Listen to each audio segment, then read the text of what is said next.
Hi Eagles, I've got another fun artist to teach you about today. His name is MC Escher, and he was born in the late 19th century and did not gain recognition until he was around 70 years old. That was when he had his first exhibition.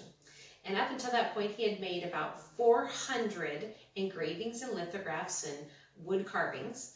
And a lithograph is not something we use much anymore, but it was a form of printing, and they would engrave and etch into smooth stone or smooth metal, and then use ink and print that onto paper. And so they were able to make multiple prints of the same piece of artwork. And so he's well known for his impossible perspectives and some reflection art and also tessellations. And we're going to talk a little bit more about tessellations in a little bit. But first I want to read about MC Escher. Okay, and this book is called Tessellations, The History and Making of Symmetrical Designs. In this little part of the book, they talk about MC Escher. All aboard! Next history stop, Holland in 1898. This is the place and time that artist Maurits Cornelius Escher, who later became well known as MC Escher, was born. Escher was a graphic artist who is most responsible for making tessellation designs popular.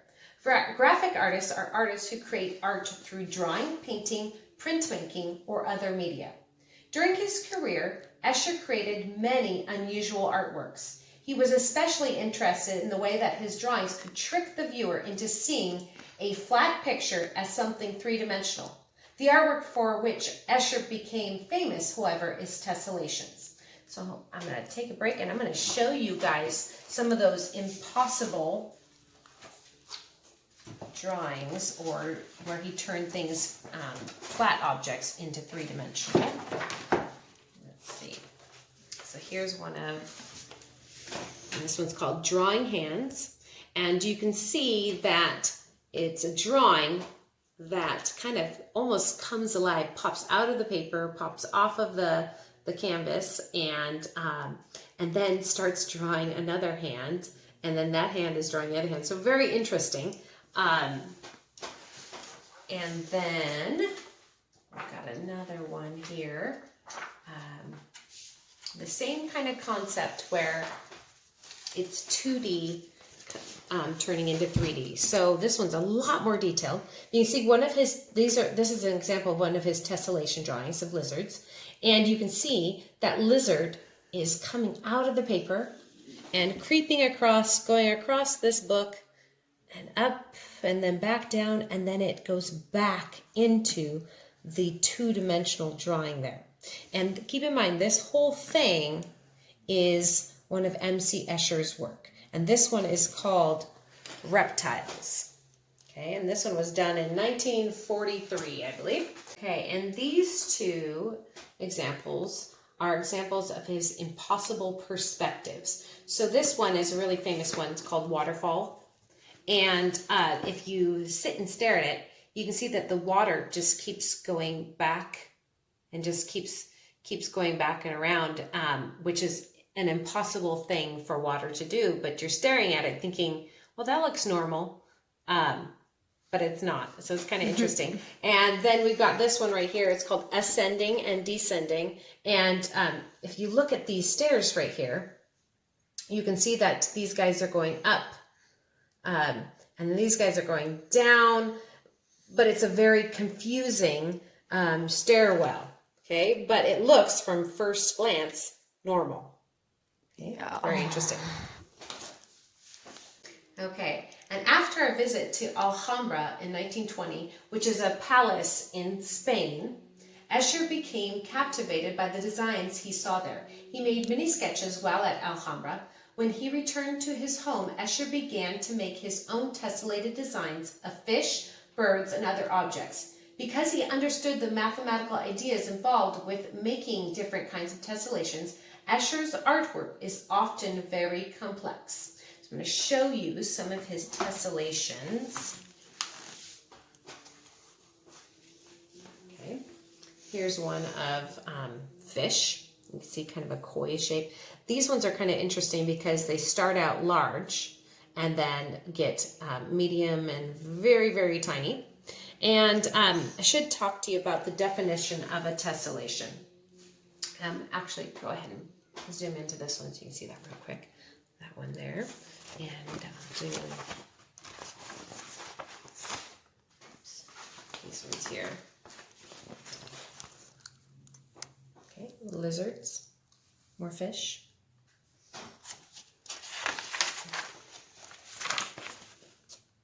And man on a horse, swans, fish and swans.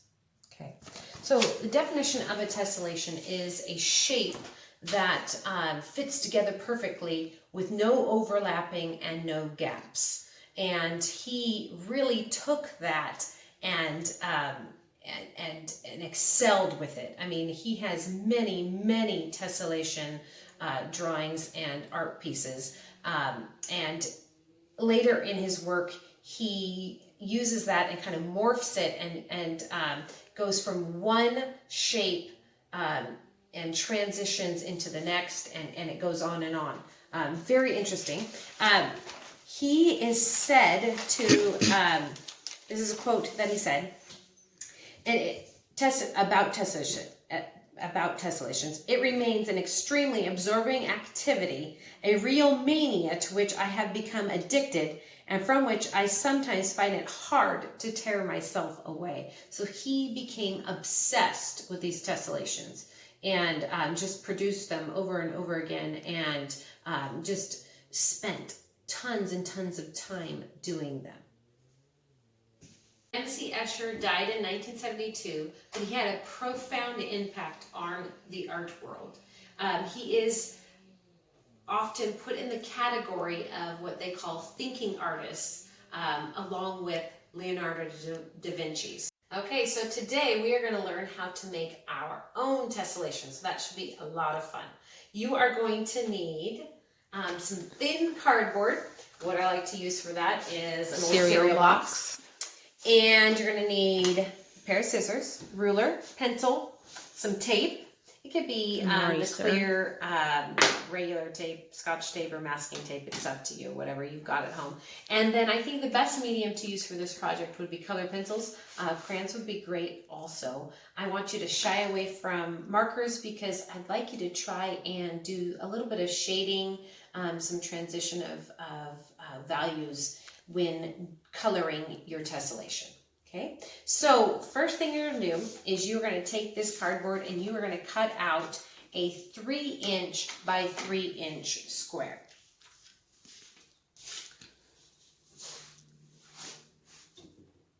So I'm going to measure, that's 3 inches. I'm going to make a mark there. I'm going to come down and make a mark lower too. Okay, and then I'm going to line those marks up, and I'm going to draw a nice straight line down, and then I'm going to measure out 3 inches this direction, make a couple marks so that I can line those lines up to get a nice straight line.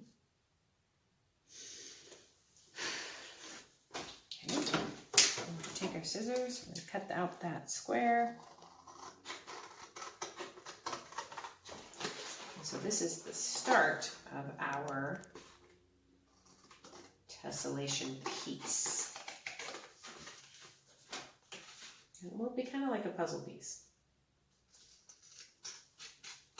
Okay, and then you get to decide whether you want to, how difficult you want to make your tessellation. So you can make a design on one side, cut that out, and we're going to tape it to the other side. And you could only just do cut out one side if you want, or you can cut out 2 sides. So a minimum of cutting one side and a max of cutting 2 sides. Okay, so I'm going to show you.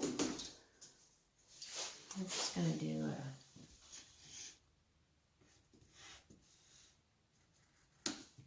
Interesting shape there. And you do not need to make yours an animal or anything specific. It can just be a shape.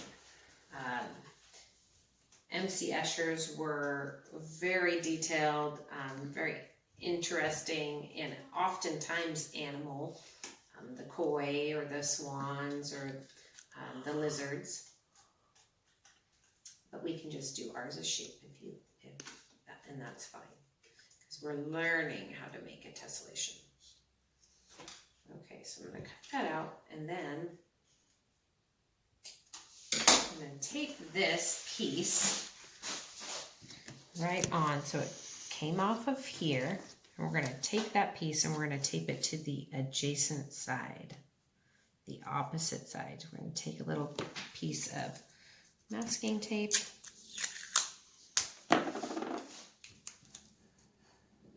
And the reason I like to use cardboard is because you're going to take this shape and you are going to use it to trace around. And so it's much easier if you have like a hard surface.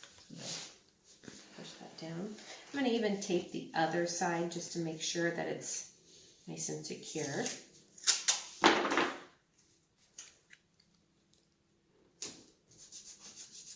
Okay, and so then you've got your tessellation piece. So you can also cut one more side out if you want. So if you did one more, you'd cut this side out and then tape it to the bottom side, okay? I'm going to show you how to take this tessellation, this shape, and make your drawing.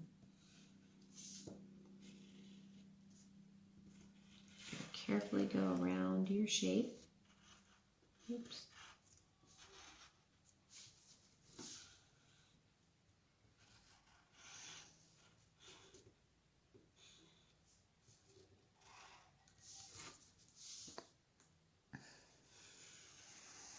That. Then you'd pick it up and you'd fit it right there, and you'd repeat that below it, okay? And then you'd fill up your whole space with that shape. Go. Okay, so I've almost filled up the entire piece of paper with this shape. What I want to say is if you only cut out one side, when you go to trace it, try to stagger your shapes. Otherwise, they're going to all line up perfectly. It'll be more interesting if each row is staggered slightly, okay? So this is cutting out one side and then taping it to the other side. I'm going to show you what it looks like when you cut out a second side.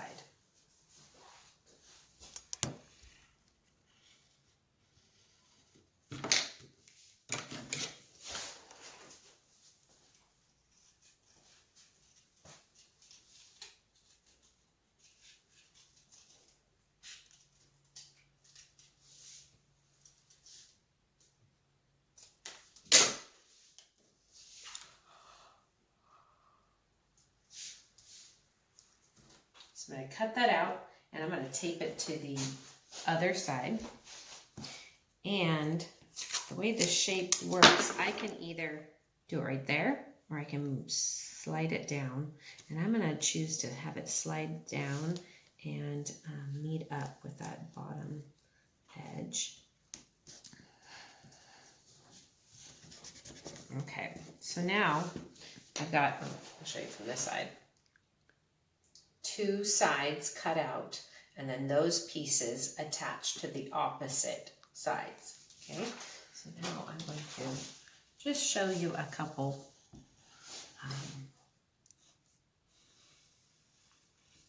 sketches of that tessellation fitting together, so you don't have to watch the whole thing. And then I'll show you some of the examples that my kids did and the one that I'm working on.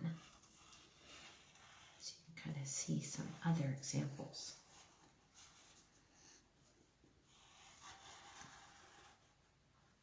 So now I've got that sketched on there one time, okay? So now I've got to figure out, okay, how does it, where does it fit, right? So right there, I can see that that fits right into that spot. So I'm going to do my next shape right there. And it is definitely like almost like putting a puzzle together. You're looking for the right shape to fit together. And remember, a tessellation has no overlapping and should have no gaps. So it just fits together perfectly. I'm going to go over this direction just to show you how we can go that way.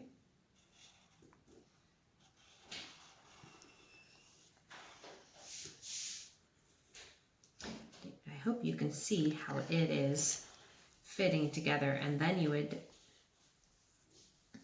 fill in the whole piece of paper. So the next one would fit right there, could fit there. We could go this direction and fit right there, always. And so you just fill up the space. Okay, so I'm going to show you now some examples that, this is one that I'm working on, and this was my shape, okay, a lot simpler, and I thought it kind of looked like a bird, so I decided to draw in a beak and an eye on each one.